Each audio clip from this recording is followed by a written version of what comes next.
Columbia Institute of Technology acknowledges that our campuses are located on the unceded traditional territories of the Coast Salish nations of Musqueam, Squamish, and Tsleil-Waututh.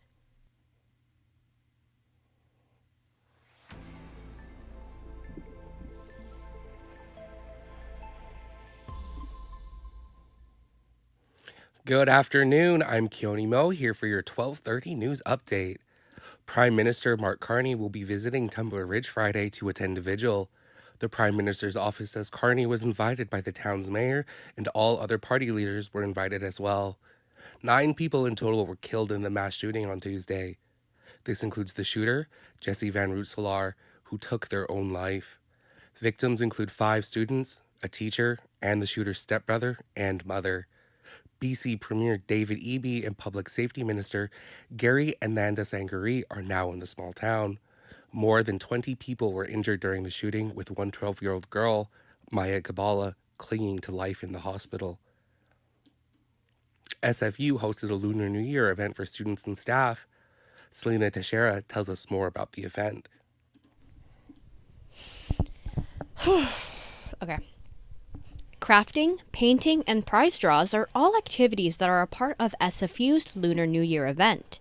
By learning about different cultures, students can better connect with classmates who celebrate these traditions. Student Engagement Coordinator Ivana Scott speaks about strengthening ties with peers.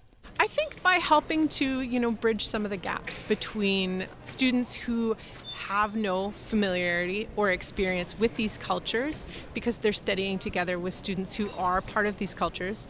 And so having a better understanding of what kind of traditions they take part in helps in knowledge sharing. Scott hopes that continuing to put on events like these will allow students to experience and partake in other cultures more regularly. Selena Teixeira, BCIT News.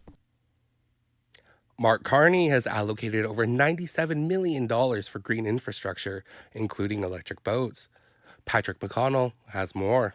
First Nations on Vancouver Island are receiving $300,000 from the federal government to develop education about electric boats. Online educational content about how to build electric boats will be developed by Malahat Industries, a company majority owned by Malahat First Nation.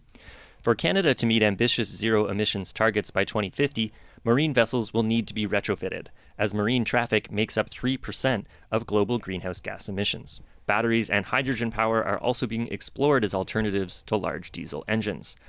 Drawbacks to wider adoption include lack of marine charging stations and limited range of the boats. Patrick McConnell, BCIT News. Vancouver City Council will vote today on a rezoning proposal at Olympic Village.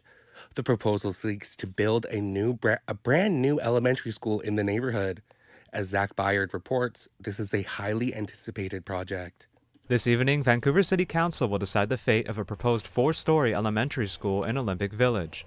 The topic of building a school in the neighborhood has been under review since long before the 2010 Olympics.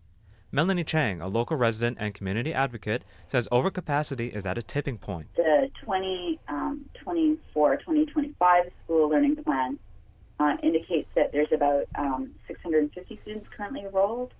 That's currently significantly above the official capacity. Chang, ahead of today's vote, started a community letter writing campaign in support of the project.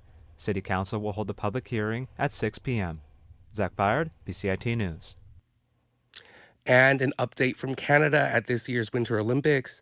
The Canadian men's hockey team defeated Czechia 5-0 and will face Switzerland next.